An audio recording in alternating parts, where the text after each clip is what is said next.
नमस्कार मित्रों। आज हम बात करते हैं। अभी हमारा 77वां स्वतंत्रता दिवस बीता है। बड़े हर्षोल्लास से पूरे देश में मनाया गया। और हालांकि जिस तरह से हर घर तिरंगा का अभियान प्रधानमंत्री जी के कहने पे लास्ट ईयर हुआ था, उससे उस तरह तो नहीं प्रभावी दिखा मुझे अपने क्षेत्र में। लेकिन हाँ, हर्षोल्लास से मनाया तो गया। तो जैसा कि पहले के वीडियो में मैंने आपसे बोला था कि एक दिन हम बात करेंगे कि अपनी स्वतंत्रता के बारे में। तो आज वो दिन सबसे सटीक होगा। अभी अभी स्वतंत्रता बीती है, 15 अगस्त को हमारा स्वतंत्रता दिवस मनाया गया है। तो बात स्टार्ट करते हैं। जब स्वतंत्रता की बात जब भी शुरुआत होगी तो उसकी बात शुरुआत 77 साल पहले से नहीं होगी, उसकी बात शुरुआत होगी 1000 साल पहले से। तो 1000 साल पहले जो काम कुछ लुटेरों ने किया, वही काम करीब 300 साल पहले वेस्ट से आए चालाक कंपनी ने किया। 1600 कुछ में वो बंगाल के द्वीपों पे, कलकत्ता के द्वीपों पे पहुँचे। तो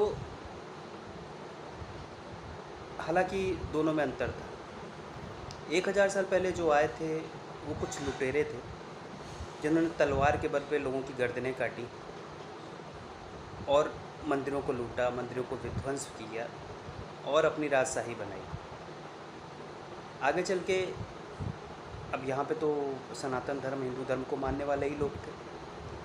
तो इतने करोड़ों लोगों को कंट्रोल करने के लिए, इतनी बड़ी पॉपुलेशन को, इतनी बड़ी जनसंख्या को, उन्होंने अपने सिपह सलारों को नियुक्त किया, जिसको उस समय साहब करके संबोधित किया जाता था। साहब बेसिकली अगर आप आज के समय में देखिए तो हमारे जनरल एक टर्म है जो बोला जाता है, दरोगा साहेब ना, दरोगा साहब। तो एक दरोगा करके एक उन्होंने एक पद को इजाद किया जो जिसका एक खौफ होता था। वो निर्मम तरीके से जनता के साथ सलूक करता था। और हमारे यहाँ हिंसा का, समाज के अंदर हिंसा का उतना स्थान नहीं था। लोग काफ़ी एक दूसरे से मिलजुल के रहते थे उन समयों पे, और हिंसा का उतना स्थान नहीं था। तो उनकी इस भोलेपन को इन लोगों ने हथियार बनाया और पूरी जनता को, पूरे जनमानस के अंदर एक डर बैठाया गया। उनके पास दो ही या तीन ही विकल्प थे। या तो वो कन्वर्ट हो जाएं, या तो अपना सर कटवा लें, या फिर तीसरा विकल्प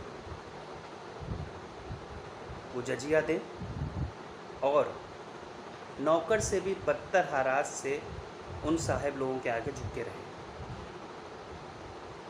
तो जो भी ज़्यादातर सनातन या हिंदू धर्म के लोग बच पाए उत्तर भारत में स्पेशली, वो उन्होंने शायद इसी को फॉलो किया, तो वो बच पाए। और जिन्होंने इनमें से किसी भी को नहीं माना, वो शायद उनके शीश काट दिए गए, और बाकी जितने भी मुस्लिम दिखते हैं वो कन्वर्टेड हुए। तो इस तरह का अमानवीय अत्याचार कई सालों तक, कई शताब्दियों तक इस देश ने झेला, इस देश के जनमानस ने झेला। उसके अंदर एक डर बैठ गया, उसके आत्मसम्मान को ठेस हुआ, उसका स्वाभिमान जमीन के बहुत अंदर तक घुस चुका था। अब उसके अंदर प्रतिकार करने की क्षमता नहीं थी इन आतताइयों के आगे। समाज एक तरह से सुषुप्त अवस्था में जा चुका था। वो बस सोचता था कि इसी तरह हम अपना जीवन आगे बढ़ाएं और इसी तरह जीवन को जिएं। तो इस तरह से कई साल बीते और करीब 1600 उसमें गोरे साहब ईस्ट इंडिया कंपनी के माध्यम से यहाँ व्यापार करने आए। व्यापार करने आते हैं वो गोरे साहब तो थे चालाक। वो जानते थे इस इतनी बड़े समाज को कंट्रोल करने के लिए क्या चालाक नीति उन्हें अपनानी। उन्होंने तो पूरी दुनिया पे राज किए। तो जो चीज़ हमारे यहाँ नहीं थी, कास्ट, कास्ट वर्ड आता है स्पेनिश के वर्ड कास्टा से। तो जो समाज में हमारे वर्ण और जाति का जो उल्लेख था, उसको उन्होंने कास्ट से रिप्लेस कर दिया। अपने ब्यूरोक्रेट्स को 1871 में ये इस तरह का अधिसूचना जारी किया कि अब कहीं भी कोई भी इस तरह का अगर कोई भी नोटिफिकेशन जारी होता है तो उसमें कास्ट वाइज चीज़ों को डिवाइड किया जाए। भले ही समाज इसके लिए तैयार नहीं था, लेकिन ब्यूरोक्रेट्स इस तरह से ऊपर से मेंटली लोगों को प्रिपेयर कर रहे थे। उनको बताया गया कि यहीं के समाज ने यहीं के समाज के ऊपर अत्याचार किए, ब्राह्मणों ने और क्षत्रियों ने, वो आ रहे हैं। इस तरह की कहानी को गढ़ा गया जानबूझ के कि वो आ रहे थे, उन्होंने ही हमारे देश पे दलितों पे अत्याचार किया। मतलब इस तरह का कास्ट में लोगों को बरगलाया गया। और उनके पास था, अब आप सोचेंगे कि भाई अगर था तो लोग कैसे इसमें भ्रमित कैसे हो गए। भ्रमित होने का भी रीज़न है। सबसे बड़ा रीज़न तो ये है कि उस समय उनके पास थी टेक्नोलॉजी। तो उन्होंने प्रिंट मीडिया के माध्यम से, उनके पास प्रिंटिंग का पूरा सिस्टम था, प्रिंट करने का मशीनें थी, जिससे एक साथ हज़ारों कॉपियाँ छपती थीं और वो गांव-गांव तक पहुंच जाती थी। हमारे पास तो हाथ से लिख के लिखा जाता था चीज़ों को। तुलसीदास जी ने अकबर के काल में या उसी पीरियड में ही रामचरितमानस हाथ से लिखी थी। उनकी हाथ से लिखित रामचरितमानस अभी भी उपलब्ध है, उसकी प्रतियाँ शायद चित्रकूट में या काशी में है। तो लेकिन उसी पीरियड के अराउंड जब ये आते हैं और कुछ साल राज करते हैं, उसके बाद इन्होंने प्रिंटिंग मीडिया के माध्यम से समाज को अंदर से ही विकसित करना शुरू कर दिया। हिंदू धर्म के अंदर, सनातन धर्म के अंदर बहुत सी कमियां निकालने लगे। अगर मान लीजिए कहीं एक लोकल कुछ कमियां थी, उसको पूरे संप्रदाय के ऊपर ही थोप दिया गया। चाहे वो सती प्रथा हो, चाहे वो देवदासी की प्रथा हो, चाहे वो इस तरह की किसी भी तरह की कुरीतियाँ हों, प्रथा हों, जो कहीं एक लोकल रीजन में थी तो पूरे उसको संप्रदाय के ऊपर ही डाल दिया गया। अब आश्चर्य हुआ है जान के मुझे कि जो हम लोग के NCERT में भी हम लोग ने पढ़ा है कि राजा राममोहन राय ने सती प्रथा का सुधार किया, ये किया। तो राजा राममोहन के बारे में ये जानकारी आपको भी शायद आप भी इसके बारे में सर्च कर सकते हैं। वो ईस्ट इंडिया कंपनी के अंतर्गत ही काम करते थे कलकत्ता में। 1833 में जब उनकी डेथ हुई है, उसके बाद उनको दफनाया गया है लंदन में। इतने विश्वास पात्र अंग्रेज़ों के। तो प्रॉब्लम, समस्या यही थी कि इस समाज के अंदर के जो भूरे अंग्रेज़ थे, ब्राउन इंग्लिश मैन जिसे कह सकते हैं, एलीट क्लास, जिनको अंग्रेज़ों के प्रति अपने वफादारी दिखानी थी, वो उनके साथ शामिल हुए। उनको तरह तरह के अलग अलग पदवी से नवाजा गया अंग्रेज़ों के द्वारा, जिन्होंने अपनी विश्वास वफादारी का सबूत दिया। अगर आप कभी प्रयागराज गए हों तो उस समय के जो सबसे बड़े लीडर थे मोतीलाल नेहरू जी, जिनके लड़के जवाहरलाल नेहरू जी थे, उनका बंगला जाके देखिए, कई बीघा में बना हुआ बंगला है वो। उस समय जब लोगों के पास खाने को नहीं होता था, इनका इतना आलीशान बंगला था। मोतीलाल नेहरू एलीट क्लास के भोरे ब्रिटिश ही कहेंगे उनको। उनकी चाल ढाल, रहन सहन सब ब्रिटिशों का जैसा ही था। 1857 की क्रांति के बाद जब अंग्रेज़ों को रियलाइज़ किया कि इस तरह की चीज़ें फिर से ना हो, तो 84 में उन्होंने ह्यूम, एक अंग्रेज़ ने कांग्रेस पार्टी की स्थापना कर दी। और उसमें किनको जोड़ा गया? जो एलीट क्लास के लोग थे, राय बहादुर, नवाब बहादुर, नेहरू, मोतीलाल नेहरू जैसे एलीट क्लास के वकील, लॉयर। उनको सम्मान भी समय समय पर दिया जाता था। आगे बढ़ के वो एक समय फिर कांग्रेस के अध्यक्ष भी बने, जिसका स्थापन एक अंग्रेज ने किया। फिर महात्मा गांधी जी के सोर्स के थ्रू उन्होंने नेहरू जी को कांग्रेस का अध्यक्ष तक बना दिया। बीच बीच में कुछ नेता ऐसे आए, गंगाधर तिलक हों, बाल गंगाधर तिलक हों, अरविंदो हों, जिन्होंने स्वराज की भावना को प्रस्फुटित किया। महर्षि स्वराज हमारा जन्मसिद्ध अधिकार है, इस तरह के नारे दिए। तो इसको फिर हैंडल करने के लिए वो उन्होंने जो कांग्रेस पार्टी बनाई थी, इसमें मोतीलाल नेहरू ने अपने पुत्र को सोर्स लगवा के आगे बढ़ाया। और वो पूरी तरह से ब्रिटिश थे, इंग्लैंड में पले बढ़े, इंग्लैंड में पढ़ाई किए हुए, एलिट क्लास के बीच में रहे हुए, वेशभूषा से लेके आचार व्यवहार सब चीज़ें ब्रिटिश थी। और ब्रिटिशों के प्रति उनकी वफादारी थी, जो उनके बंगले, उनके रहन सहन में दिखती थी।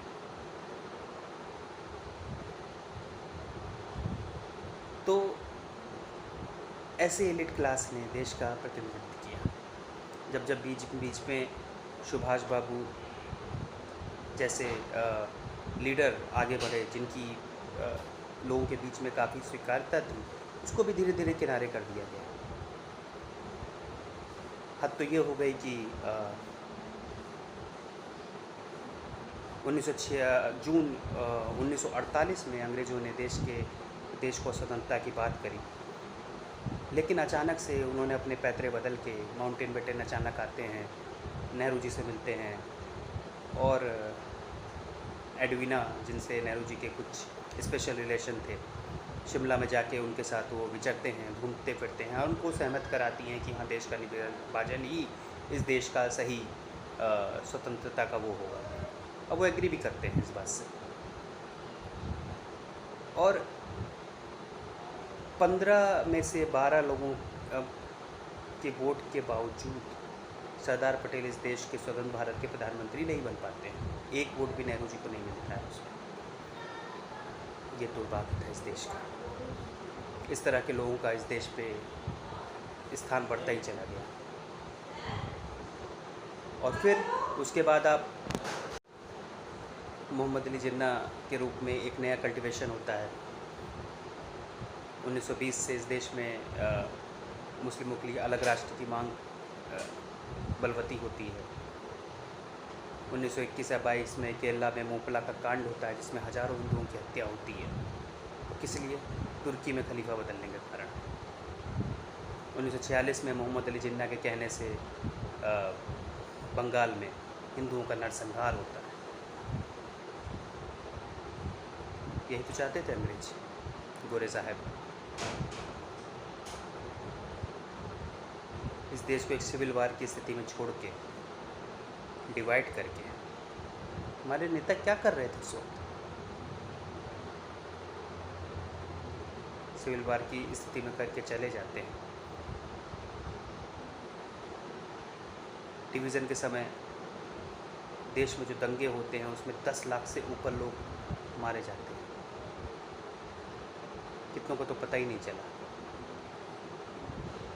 किस तरह की आज़ादी थी, जहाँ चारों ओर चीख अलग अलग रुदन बज रहे हों, लाखों लोग मारे जा रहे हैं। किस तरह की आज़ादी थी? हम तो खुशियाँ मना रहे थे कि हमारा देश आज़ाद हो गया, अब तो राष्ट्रवादियों के हाथ में जाएगा। हमें नहीं पता था एक गोरे से जाके एक भूरे अंग्रेज के पास ये देश आ रहा है। यही हुआ। तो क्या ये ट्रांसफ़र ऑफ पावर नहीं था? क्या ये स्वतंत्रता थी? अगर थी तो हमने उन गुलामी के प्रतीकों को उसी समय नष्ट क्यों नहीं कर दिया? चाहे वो संसद हो, चाहे जितने भी गुलामी के प्रतीक, जितनी भी बिल्डिंग्स थी यहाँ पे, और अपने ही बिल्डिंग्स को बनाने के लिए वो काम क्यों नहीं किया? एक स्वयंभू आत्मविश्वास और स्वाभिमान से बड़ा राष्ट्र ऐसी स्वतंत्रता के बाद ज़मीन पर सोता है, सूखी रोटी खाता है, लेकिन अपने देश को फिर से स्वाधीन और राष्ट्रवाद से भरपूर बनाने के लिए अपना निर्माण खुद से करता है। यहाँ पे तो ये नहीं हुआ। जो एलीट क्लास जो बनी थी पिछले इतने सालों में, उसने इस देश का प्रतिनिधित्व किया। एक अंग्रेज़ तो गए, दूसरे अंग्रेज आ गए। तो सोचिए ज़रूर इस बारे में कि क्या ये स्वतंत्रता ट्रांसफ़र ऑफ पावर नहीं थी? 1953-1954 तक इस देश में जो सेना का एक कोई चीफ था, वो अंग्रेजी था। लॉर्ड माउंटेनबेटन तो लास्ट समय तक इस देश की भाग विधाता थे। तो ये सब चीज़ों का ध्यान रखना, इन चीज़ों को समझना इसलिए ज़रूरी है, इतिहास में क्या हुआ। हाँ, 1718 जब अंग्रेज आए, उसके बाद से हमारे गुरुकुलों को, हमारी शिक्षा पद्धति को एकदम ख़त्म कर दिया गया। हमारे अंदर कमियां निकालने जाने लगी। ईसाई और मिशनरियों के माध्यम से लोगों को सिखाया जाने लगा कि तुम्हें पिता नहीं, फादर को समझना है।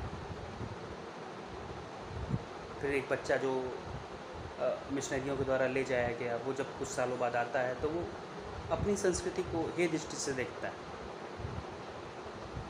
एक दबा कुचला समाज और दबा कुचला होता चला गया। उसका आत्मविश्वास, उसका स्वाभिमान और धंसता चला गया। तो ये स्वतंत्रता जो भी है, ट्रांसफ़र ऑफ पावर है या स्वतंत्रता है, इसके बारे में गहन चिंतन की आवश्यकता है। भविष्य में हम अपनी आगे आने जनरेशन को कैसे इस संस्कृति को सजो कर देंगे, हमारी सबकी जिम्मेदारी है। आपको ये वीडियो कैसा लगा, प्लीज़ लाइक, शेयर और कमेंट करके ज़रूर बताइए। मेरे साथ जुड़ने के लिए बहुत बहुत आभार।